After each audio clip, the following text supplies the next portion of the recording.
Nouvelle consultation en vue pour les Nyonnais. Après la hausse d'impôts le mois dernier, les horaires d'ouverture des commerces jusqu'à 19 heures le samedi. Sans véritable surprise, à l'issue d'une réunion organisée lundi soir par le syndicat UNIA, une septantaine de vendeurs à Nyon ont décidé de se lancer dans la collecte de signatures en vue d'un référendum. On en parle avec le secrétaire régional d'UNIAVO, Yves de Ferrare. Bonjour. Bonjour. Expliquez-nous qui sont ces commerçants et pourquoi ils contestent cette heure supplémentaire le samedi. Donc le personnel de vente, tout commerce confondu, il s'agit aussi bien des petits commerces que des grands commerces. Nous avions dans l'Assemblée du personnel aussi bien des vendeuses et des vendeurs qui appartiennent à des groupes comme Coop, Migros ou Manor, que des petits commerces, puisque ces petits commerces jusqu'à 3 salariés ne sont pas soumis à la convention collective. L'ensemble du personnel de vente, à l'unanimité, ne veulent pas de cette heure supplémentaire à 19 heures. En tenant vraiment à rappeler que lorsqu'on ferme à 19 heures, on ne parle pas pour la fin de la journée de travail de 19 heures, mais plutôt de 19h30 à 19h45 que ces personnes pourraient rentrer chez elles. Vous parlez de l'ensemble du personnel, pourtant il s'agit d'une septantaine de personnes sur 388 commerçants. Est-ce juste signifier cela alors qu'il s'agit pour certains d'une minorité de personnes ? Bon, nous avons eu effectivement une septantaine de personnes de cette assemblée. C'est beaucoup pour du personnel qui est peu organisé, comme dans d'autres branches professionnelles, mais nous avons par ailleurs passé vers tous les commerces. On a vu beaucoup de personnel de vente par des passages avec nos secrétaires syndicaux. On se rend compte que la grande majorité sont vraiment opposés à cela. Il y a peut-être évidemment une toute petite minorité de personnes qui pourraient être en accord, mais nous, on sait vraiment qu'avoir passé auprès des vendeurs et des vendeuses que la quasi-totalité sont en défaveur de cette augmentation horaire. Et vous êtes donc en désaccord avec la SIC, la Société industrielle et commerciale de Nyon, qui estime, elle, être péjorée sans cette heure supplémentaire. Les réactions avec Marisa Benedetto, présidente de la SIC.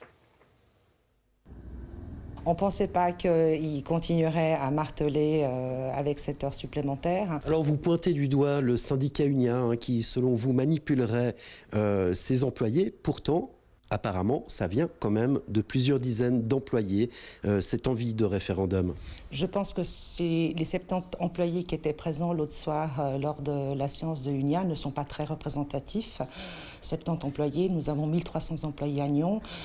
Et je rappelle que la SIC est constituée de 388 commerçants. Aujourd'hui, nous sommes orientés consommateurs. Ce n'est plus ni l'employeur ni l'employé qui décide le moment où il faut travailler. Aujourd'hui, l'offre est tellement grande par rapport à la demande que nous devons nous adapter. Les habitudes de consommation ont changé. Nous avons des chiffres qui montrent que nous suivons depuis 3 ans, que 40% du chiffre d'affaires le samedi est fait entre 16h et 19h. On ne demande pas la lune à Nyon. On n'a pas demandé des horaires prolongés, dites de nocturne pendant la semaine. Nous demandons juste 1 heure le samedi qui est importante pour la majorité des commerçants. Aujourd'hui, même le petit commerçant, parce que nous ne sommes pas des PME, à Nyon, nous sommes des 80% de TPE, de toutes petites entreprises, n'ont pas la liberté de faire du commerce quand elles pourraient le faire. Donc finalement, vous utilisez tous les deux le même adjectif, petit commerçant, mais vous ne parlez pas des mêmes petits commerçants. Donc de qui est-ce qu'il s'agit selon vous, Yves de Ferrare ? Non, il s'agit effectivement d'une demande qui va concerner l'ensemble des commerces. La commune va autoriser tous les commerces à pouvoir aller jusqu'à 19 heures. Donc pour nous, c'est vraiment l'opportunité pour chaque commerce de le faire. Est-ce qu'ils le feront tous ? Ça, on ne peut pas y répondre aujourd'hui, mais nous, on doit s'attarder à ce que cela va concernés, c'est-à-dire le personnel de vente. Je tiendrai à dire, par rapport à ce qui était dit ici, que si nous avons eu aussi peu de monde, il y a aussi eu pas seulement de commerces qui ont fait des pressions sur le personnel pour pas qu'il n'y ait à cette assemblée. On l'a vu aussi lorsqu'il y a eu les consultations, qu'on avait de la peine dans cette ville à pouvoir, dans certains commerces, comme à la Migros de la Combe, pouvoir accéder au personnel même pour leur expliquer tout simplement les enjeux. Et puis ce qu'il faut aussi dire, c'est que nous signons des dizaines de conventions collectives de travail dans plusieurs corps de métier, avec des horaires le samedi, la nuit, le dimanche, et on trouve des accords avec les employeurs. Donc je pense que c'est la SIC qui a un vrai problème ici dans cette ville à négocier, puisque nous négocions des dizaines de conventions collectives. Je rappelle que les shops... Mais quelque part, excusez-moi, mais cette négociation, vous la ratez aussi, puisque vous deviez négocier avec la SIC, la ville, vous n'avez pas réussi à trouver cet accord. Donc qu'est-ce qu'il a manqué ? Pourquoi est-ce que cette négociation, elle n'a pas pu se faire ? Bon, la négociation a été interrompue par la municipalité. C'est la municipalité qui est responsable maintenant d'avoir quand même transféré ce préavis alors que nous n'avions pas terminé les discussions. J'ai j'étais à l'origine de cette convention collective où nous avons mis près de 5 ans à trouver un accord au début. Ça prend parfois du temps. Nous avons mis du temps aussi pour négocier une convention collective dans les shops, services, stations qui vont jusqu'à 22 h et le dimanche, mais nous avons trouvé un accord. Or, il se trouve qu'avec la SIC de Nyon, nous n'arrivons pas à trouver d'accord. Les propositions qui nous sont faites sont disproportionnées. Et on avait aussi fait des propositions, d'ailleurs, des contre-propositions qui ont été refusées par la SIC, peut-être de faire des augmentations d'horaires au moment où ils en ont besoin, comme à la fin de l'année, ou pendant le paléo, par exemple, ce qui était refusé, et non pas toute l'année, qui a des conséquences sur le personnel très importantes. Et pour revenir aux chiffres présentés par la SIC, 40% du chiffre d'affaires est fait le samedi entre 16 h et 19 h. Donc finalement, cette heure en plus, elle serait avantageuse pour les commerçants. Faux, c'est complètement faux parce que ce n'est pas l'ensemble des commerces, on nous dit qu'on n'est pas représentatif, qui vont faire du chiffre. On le sait très bien dans les grands centres commerciaux, par exemple à la Combe, c'est essentiellement le food de la Migros qui va gagner de l'argent, mais les petits commerces autour vont avoir que très peu de clients et les gérantes étaient présentes un certain nombre dans plusieurs assemblées, nous ont confirmé, c'est qu'il y a très peu de monde en fin de journée dans beaucoup de magasins et ça leur coûte au contraire plus cher. Je pourrais même dire que dans des magasins qui ont fait faillite comme OVS, par exemple Yendi ou d'autres chaînes de magasins, on a discuté, j'ai personnellement discuté avec ces directions, on peut se poser la question pourquoi alors elles n'ont pas gardé ouvert des magasins pour des emplois dans des zones où il y a justement des horaires jusqu'à 20 h. Eh bien non, ils ont dû fermer partout. Le vrai problème de la vente, c'est les commandes par Internet, c'est l'animation dans les villes, l'accessibilité aux magasins, ce n'est pas l'heure de plus que vous demande la SIC qui va sauver les commerces. Quelles seraient justement vos solutions pour rendre du coup ces mérites au commerce et justement miser et contrer justement la vente en ligne, justement aussi peut-être la vente qui est faite en concurrence du côté français. Comment est-ce qu'on gère aujourd'hui le marché ici à Nyon ? Je crois que le consommateur est déjà très attaché aux conditions de travail. La première des choses, c'est respecter une convention collective de travail. Cette convention collective que nous avons signée à Nyon, elle n'est pas respectée par l'ensemble des commerçants non plus.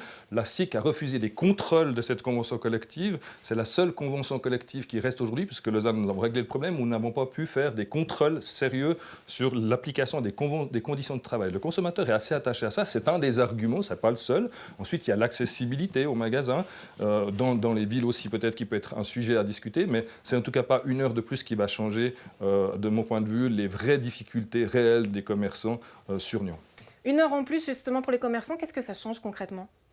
Pour les commerçants, ça change qu'un certain nombre de commerçants vont devoir ouvrir une heure de plus avec des vendeuses qu'ils auront à payer, qui n'auront rien à faire et sans clients pour un certain nombre de petits commerces. Et beaucoup de petits commerces, vous verrez, dans chaque commune où on a ces problèmes, vont se rallier au syndicat unien probablement pour ne pas vouloir cette augmentation. Ça leur fait de la concurrence supplémentaire et ça va tuer le petit commerce par rapport à Migros ou Manor qui, eux, vont en bénéficier.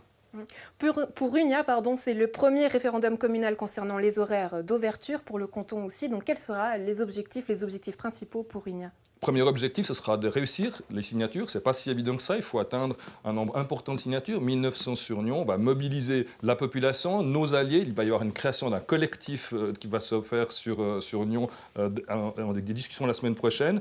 Donc on va mobiliser évidemment pour obtenir ces signatures. Et dans un deuxième temps, il y aura une campagne qui va se faire effectivement pour gagner ce référendum. On a un objectif, c'est de faire prendre conscience et un appel à la population que tout ce personnel de vente a des familles derrière. Il s'agit aussi d'être, quand on fait ce genre de décision, une commune, attentif aux conditions de travail. Et on peut, encore une fois, Unia le fait dans beaucoup de secteurs d'activité, travailler le soir ou le dimanche, on le fait, on n'est pas dogmatique sur les horaires, mais les conditions de travail, c'est quelque chose de primordial, ils doivent être réglés avant. Donc nous demandons clairement à la population de ne pas accepter cette demande. Donc finalement, pour résumer, si je vous comprends bien, c'est les conditions de travail de manière générale qui ne sont pas respectées, donc c'est ce que vous voulez d'abord régler avant de peut-être ou non, ou en tout cas pas passer à une heure supplémentaire le samedi à 19 h. Absolument. En l'état, on demande à la population de refuser cette proposition du Conseil communal de Nyon. Yves de Ferrer, merci pour ces précisions et à bientôt. Merci.